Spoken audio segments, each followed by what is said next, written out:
ازيكم يا حلوين؟ عاملين ايه؟ يا رب تكونوا بخير. كل سنة وانتم طيبين ورمضان كريم علينا كلنا ان شاء الله. يلا بينا كده نبتدي معانا الفيديو. عملت كده اول حاجة المشروب اللي احنا هنفطر عليه، كان فيه لبن وكان ده دبس تمر. بحط كده لكل كوباية لبن معلقة كبيرة. تمام. قلت كده اعمل المشروب الاول عشان احطه في التلاجة يسقع، وبعد كده هنبتدي على طول ان شاء الله في الاكل بتاعنا. قلت اعمل الحلو كمان. الحلو ساعتها كنا كنافة بالمهلبية. آه، حطيت الكنافة كده كلها في قلب الكبة، انا كنت جايباها من قبلها بيوم وحطيتها في قلب الفريزر. احلى حاجة في الكنافة ان انت مفروض تروحي ايه، حطها في الفريزر عشان تفرميها. هنا السمنة بتاعتي حطيت سمنة بلدي، معلقة سمنة بلدي كده على سمنة ايه هولندي. حطيتهم كده يعني بقيمة مثلا ايه كوباية. تمام. سيحتها كده ورحت منزلاها على الكنافة، خليتها كلها كده عاملة زي الرمل. تمام. تمام. ودهنت الصينية اللي انا ايه هشتغل فيها. هحط نص الطبقة تحت وهضغطها حلو جدا جدا، وكمان هعمل طبقة في كده في الجناب. حلوة قوي الطبقة دي يا بنات، عشان خاطر ايه ما تطلعش منها لما تيجي تحطي فيها الكريمة ما تطلعش. طبعا احنا هنعمل الكريمة الكدابة وهنعملها مع بعض كده وهنشوف هنعملها ازاي. زي ما انتوا شايفين بعمل كده جناب علشان خاطر آه يعني ايه ما تطلعش منها الكريمة. يلا قولوا لي بقى انتوا عملتوا فطار ايه. وانا طبعا ايه اي فيديو هصوره ان شاء الله هنزل لكم الوصفة بتاعتي. انا في فيديوهات يا جماعه ببقى عامله لها ريلز وحطها على القناه دي، احيانا كده ما بصورهاش. ما بصورش الاكله، يعني ممكن اروح ايه منزله الايه الريلز ان انا بقول لكم انا فطرت النهارده كذا وخلاص. عملت النهارده بقى، النهارده اكلتنا ايه مكرونه بشاميل. على فكره الفطار ده كان تالت يوم رمضان. حطيت كده زي ما انتم شايفين. اللهم صل على سيدنا محمد. حطيت كيس مكرونه يتسلق، كنت حاطه لها ميه وحطيت لها ملح وحطيتها يتسلق. ده بقى يا بنات ايه كنت بعمل ايه الكريمه، بس انا ما عملتلهاش كريمه بيضه، عملتها كاستر. تمام. حكايه واحد الاتنين واحد، بدل الكاستر ممكن تحطي نشا. انا ما بحطش، بحط معلقه سكر واحده. تمام. بحطها على النار بقى كده، وبحط معلقتين كاستر على كوبايتين لبن، وبروح عاملاها كده زي ما انتم شايفين على النار لغايه ما تبقى كريمه. وبعد كده هنزل بالطبقة التانية من الكنافة بس، وهضغطها ضغطة خفيفة واروح مدخلاها الفرن. طبعا عشان احنا بقى ايه مشغلين الفرن، قلنا نشغلها بقى كلها مرة واحدة تبقى كنافة ومكرونة بشاميل وكده. تمام. تمام.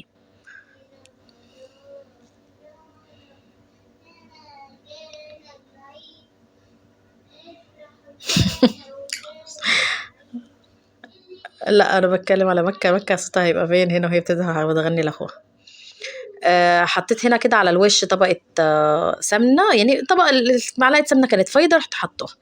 وبعد كده سبتها على جنب بقى لما اشغل الفرن هيدخلوا كلهم مع بعض. هنا بقى قلت اعمل ايه اللحمة المفرومة اعصجها. حطيت معلقة زيت وحطيت البصلة تتشوح لها شوية، وبعد كده هنزل باللحمة بتاعتي زي ما انتوا شايفين كده. اللحمة كانت فكة فحطيتها بقى كده عشان ايه تتعصج على طول ان شاء الله.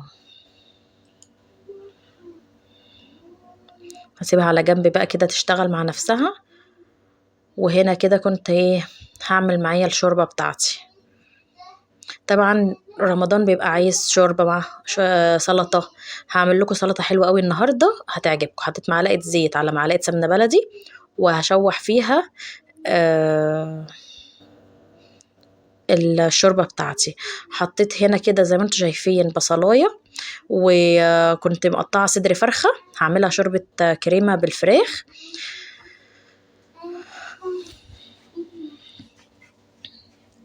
حطيت هنا زي ما انتم شايفين كده سنة فلفل اسود على الفراخ. وطبعا البهارات اللي حطيتها على اللحمة كنت حاطة ملح وفلفل اسود وسبع بهارات. تمام. ممكن تحطي قرفة لو حابة.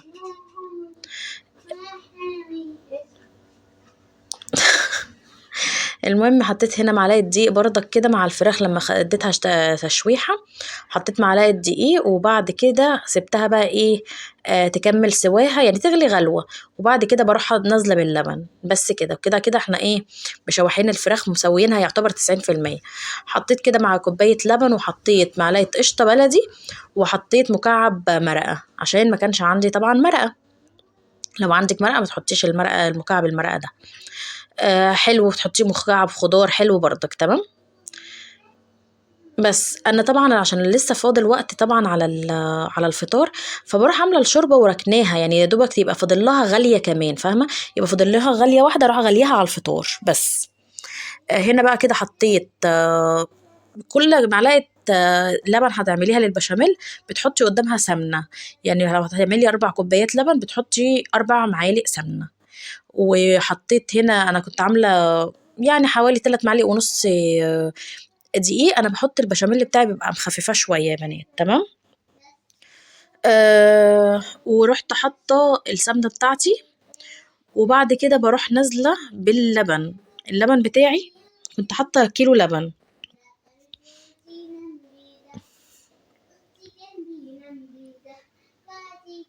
طبعا بتدوبي كله وبتروحي نازله بقى بمكعب مرقه وشويه ملح وسنه فلفل اسود. بس كده ده البشاميل بتاعي. ممكن تحطي سنه جوز الطيب بس انا ما كانش عندي بصراحه فما حطيتش. بس بتفضلي بقى تضربي فيه عشان ما يكتلش معاكي لغاية ما اللبن يغلي. أول ما اللبن بيغلي خلاص هو كده بيبقى جاهز. يلا بقى نعمل البشاميل بتاعنا. كنت سلقت المكرونة خلاص. المكرونة أنا ما بغسلهاش يا بنات عشان بتفضل ماسكة في بعضها وتشرب كده بشاميل. يا دوبك بصفيها واسيبها تبرد. بحط لها بقى كمية بشاميل كده. وهعمل الفراخ بتاعي هعمل المكرونة بشاميل المرة دي في طاجن. بجد بتبقى خطيرة. هعمل طاجن صغير كده لبنتي عشان كانت بتبقى عايزاه بالفراخ. حطيت لها طاجن صغير كده زي ما انتوا شايفين. حطيت نص كمية المكرونة تحت طبعا في الطاجنين.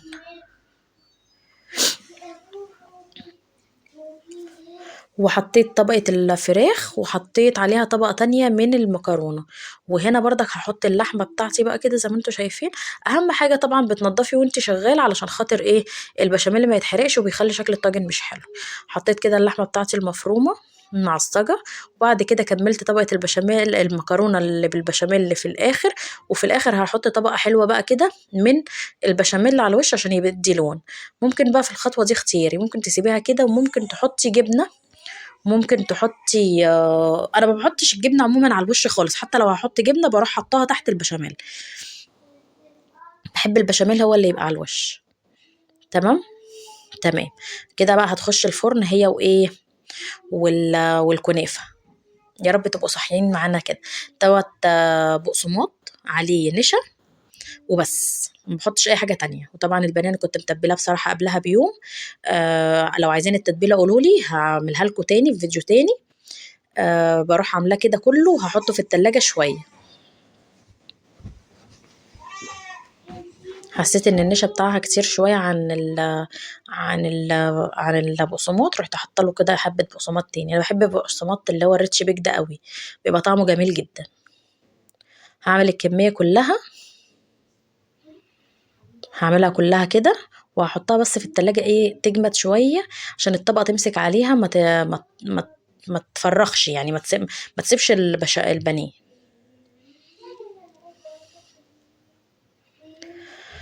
لا إله إلا الله محمد رسول الله. مين تعب في تفكيره في الفطار هنفطر ايه هنتسحر ايه هنفطر ايه هنتسحر ايه. مين اللي تعب زيي كده بجد. انا دماغي بحس ان دماغي بتتشل. احنا النهارده فطرانين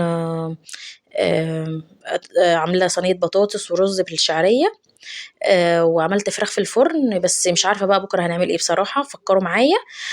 طبعا انا قلت لكم الفيديو اللي انا بقول لكم عليه المونتاج دوت ده كان تالت يوم رمضان. انا بعمل لكم المونتاج انا عارفه انه متاخر قوي. بس يلا معلش. انتوا عارفين ان بيبقى فيه ضغط في الفطار والسحور وكده فمعلش. المهم بقى كده عملت البانيه كله كده الطبقات بتاعته كلها. انا مش عارفه ليه طولت في الحته دي مع ان المفروض يعني اخد حته منها كده وخلاص. يلا خير. أنا أصلًا بيتهيأ لي كنت ناسية الكاميرا أصلًا، يعني بيتهيأ لي كنت بيتهيأ لي كده كنت ناسية الكاميرا علشان خاطر إن أنا هانضّف بقى وكده وأنتم مش معايا، يعني مفكّرة إن هو خلاص كده. يالّا بينا نعمل السلطة.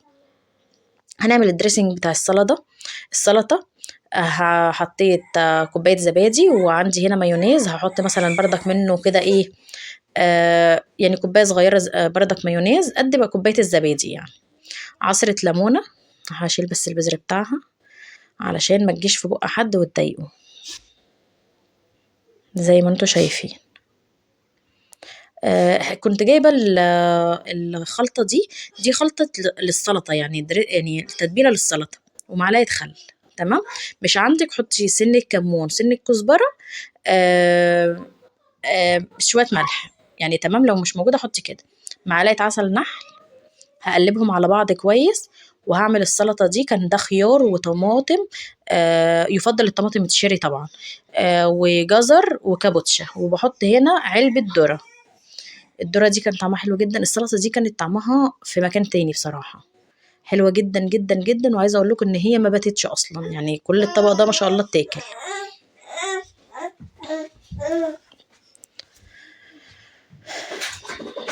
معلش بقى صوت الدوشة وابني، يالّا ربنا يا رب يبارك في كل أولادنا جميعًا. هنا كده كانت الكنافة طلعت من الفرن، أول ما تطلع من الفرن باروح ساقياها بشربات بارد، طبعًا بُصّوا بتشرب ما شاء الله عليها، ده ناجحة جدًا، جدًا، جدًا. هنا بقى هاقلي يالّا البانيه وهاقلي السمبوسة. هنا البانيه كده حطيته،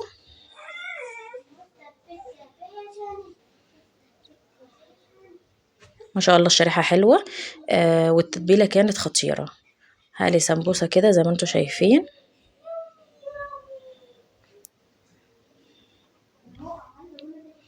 عايزة أقول لكم علشان بس أعمل المونتاج ده أنا مقعدة عيالي بناتي الاتنين عشان يقعدوا باخوهم عشان أعرف أعمل لكم المونتاج والله.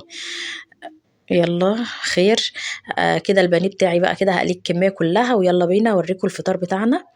كان خطير، الشوربة والمكرونة والبانيه والسلطة والسمبوسة والكنافة والمشروب بتاعنا، ويالّا كل سنة وأنتم طيبين، والسلام عليكم ورحمة الله.